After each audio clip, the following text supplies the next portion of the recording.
네.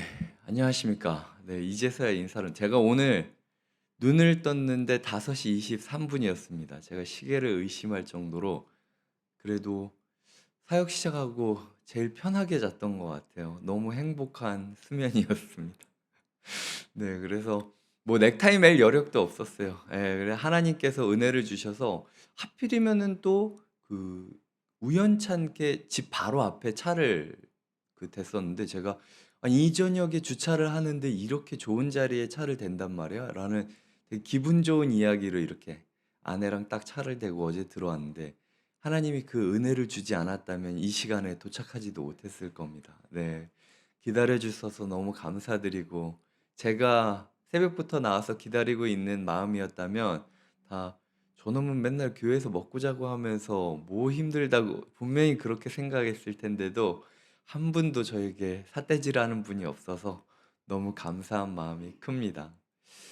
제가 오늘 일어나서 이렇게 열심히 이 새벽 말씀을 준비하고 오늘 눈을 떴는데 다 엎어 버렸습니다. 왜냐면은 사실 제가 학술적으로 이 멜기세덱이 왜 필요한지를 이야기하려고 어제 엄청 노력을 많이 했거든요.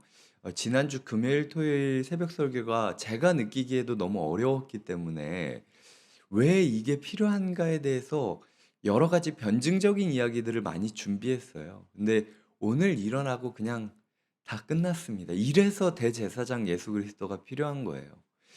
이 히브리서를 말했던 이 설교자가 얼마나 자괴감이 느껴졌겠습니까? 사람들이 가장 힘들어하고 기도를 할 때마다 그 성도들이 더 큰 시험을 받을 거라는 예언을 받는데 나는 거기를 가지를 못한다라는 거죠. 그러니까 울면서 울면서 "주님 제가 가서 죽겠습니다. 죽으라고 하면 죽을 거고 죽으라고 하지 않아도 내가 가서 죽고 싶습니다. 그러니까 제발 사랑하는 성도님들 삶으로 내가 들어가게 해 주십시오."라고 울부짖었는데도 불구하고 하나님이 아무 응답을 안 해 주시는 거예요. 바울은 응답해 주시고 베드로는 응답해 주시고 심지어 나의 입사 동기 그리고 학우였던 이 디모데조차도 바울을 통해서 사명이 전해졌는데 나는 그 땅으로 오지 못하게 만드는 자꾸 걸림돌만 인생의 장애물만 늘어나는 거죠. 그 장애물만 늘어나는 상황 가운데 이 사랑하는 목사가 사랑하는 성도에게 전해줬던 메시지가 "이제 내가 의지할 건 멜기세덱인 예수 그리스도밖에 없어."라는 솔직한 이야기를 는 거죠. 이게 되게 어려운 이야기 같지만 성도님들의 삶 가운데 24시간 시간 1분 1초 오롯이 함께하고 싶지만 절대로 함께할 수 없는 육체적인 제약을 가진 목회자의 울부짖음이라고 생각해 주시면 좋을 것 같습니다. 오죽했으면 성경 안에서 두 번밖에 등장하지 않는 창세기에 갑자기 등장했다가 아브라함의 제사를 받고 사라져 버리고 시편에서 갑자기 등장해서 다윗의 찬양을 받고 사라져 버리는 살렘 왕, 정말로 의와 평화가 마주하는 도시의 왕 겸 제사장으로 있는 이 멜기세덱이라고 불리는 신비한 인물을 끌고 와서 분명히 성경에 담겨져 있는 것은 오류가 없는 거고 목적이 있는 거다. 근데 여태까지 내가 이 멜기세덱이라는 인물이 존재하는 이유를 몰랐는데 내 인생이 한계선에 부딪히고 정말로 어떻게 해도 성도님들과 함께 도와줄 수 없다라는 절대적인 장벽 앞에 도착하고 나니까 이제 의지할 건 멜기세덱밖에 안 남은 거예요. 정말로 이 세상에서 누군가가 갑자기 툭 튀어나와서 저 사람들 삶으로 깊이 들어가서 나는 함께하지 못하지만 저 사람들에게 의의 중보의 제사를 드려주고 그리고 의의 통치를 이루어줘서 저렇게 혼란스럽고 힘들어하는 사람들의 삶 가운데 제발 한 번만이라도 의와 평화와 맞닿는 이 의와 평화와 희락이 맞닿는 지점을 이 이스라엘 사람들은 샬롬이라고 불렀습니다.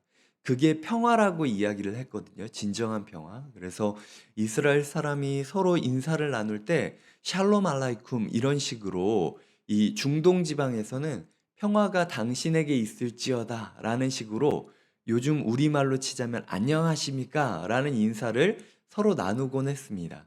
그들이 매번 인사를 하듯이 샬롬이라고 인사를 했던 것처럼 예수님께서도 그 예수님께서 요한복음에서 부활하고 나셔서 제자들에게 하셨던 이야기가 평화가 너희에게 있을지어다 라는 이야기였거든요. 그 일상적인 인사가 바로 의와 평화와 기쁨이 희락이 마주하는 그 지점을 뜻하는 그 평화의 상태였어요.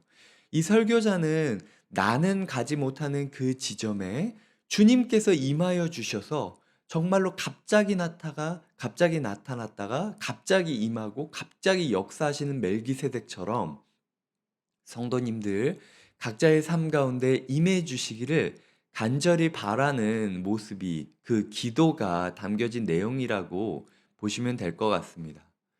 인간적으로 저희가 정말로 요즘처럼 사역을 하면서 애를 쓰고 진을 쏟는 시절이 없습니다. 그럼에도 불구하고 저의 삶 가운데 너무나도 많은 연약함이 있다라는 걸 제가 경험하고 있어요. 그리고 정말로 정돈되지 않고 정말로 갑작스럽게 준비해서 나온 저의 이 몰골이 오늘 본문과 너무나도 똑같은 마음이라는 생각이 듭니다. 만약 제가 일이라도 성도님 제 마음과 제가 이거를 준비하려고 사실 연극을 한 겁니다. 라고 이야기를 할 수 있을 정도로 여유가 있었다라면 그래도 저의 사역에 여지가 있었겠지만 오늘 제가 고백하는 건 제가 사역을 할 수 없는 지점이 분명히 있다라는 걸 제가 인정할 수밖에 없어요. 어제 제가 에녹에 대해서 1분 1초 여기저기 삶의 모든 공간들을 주님과 함께 동행해야 된다라고 이야기를 드리잖아요. 근데 사실 제가 이렇게 이야기를 나눴으면 솔직히 말해서 아이가 엄마를 찾듯이 매 순간 매 선택마다 저한테 전화를 해서 목사님 제가 이런 상황에 있는데 어떻게 움직여야 될까요? 어떻게 말해야 될까요? 이래도 될까요? 저래도 될까요? 저에게 물어봐 주시는 게 원래는 맞아요. 근데 우리 모두 알잖아요. 저 또한 인간이기 때문에 모든 상황을 다 알지 못하고 모든 상황에서 최적의 이야기를 할 수 없다라는 것. 그러니까 무당을 찾듯 저를 그렇게 찾아오셔봤자 제가 할 수 있는 이야기는 정말로 솔직하게 기도하셔서 성령님께 구하셔야 깨닫게 하시고 함께 내주하시면서 방향을 알려주시는 성령님께서 우리의 인생길을 알려주실 것이다라고 약속을 드리는 길밖에 없다라는 거죠. 그 성령님과 함께 동행하도록 제가 부탁드리는 게 에녹의 삶을 살기 위하여 제가 할 수 있는 최선의 것이다라는 겁니다. 오늘 본문 이전에 원래 어제 본문으로 다뤘어야 될 부분인데요. 두 구절을 저희가 읽도록 하겠습니다. 7장 11절입니다. 7장 11절을 제가 읽겠습니다. 레위 계통의 제사 직분으로 말미암아 온전함을 얻을 수 있었으면 어찌하여 아론의 반차를 따르지 않고 멜기세덱의 반차를 따르는 다른 한 제사장을 세울 필요가 있느냐라고 이야기를 하고 있고요. 자 보시면은 레위 계통의 제사 직분으로 말미암아 온전함을 얻을 수 있었다면 어찌하여 아론의 반차를 따르지 않고 멜기세덱의 반차를 따르는 다른 한 제사장을 세울 필요가 있느냐? 이 구절이 이 온전함이라는 단어가 우리에게 사용되는 단어입니다. 예수가 온전하다라는 설명을 하는 게 아니라 우리가 온전해지기 위해서 아론의 반차를 따른 제사장이 필요한 게 아니라 멜기세덱의 반차, 멜기세덱의 라인이라고 하거든요. 반차가 멜기세덱의 라인을 따른 그 라인에 예수 그리스도를 따를 필요가 있으니까 우리가 온전함을 위해서 멜기세덱을 끌어들이는 거다라고 이야기를 하는 거고요. 19절에 보면 이에 율법은 아무것도 온전하게 못할지라 이에 더 좋은 소망이 생기니 이것으로 우리가 하나님께 가까이 가느니라. 이 괄호 부분에 율법은 아무것도 온전하게 못할지라 그런데 더 좋은 소망이 생기니까 멜기세덱인 예수 그리스도를 신뢰하고 소망을 둠으로써 우리가 율법을 넘어서 온전한 길로 들어간다라고 이야기를 하는데요. 히브리서에서 지금 처음으로 온전함이라는 단어가 여태까지는 7장 이전까지는 다 그리스도를 향해서 사용되던 단어였어요.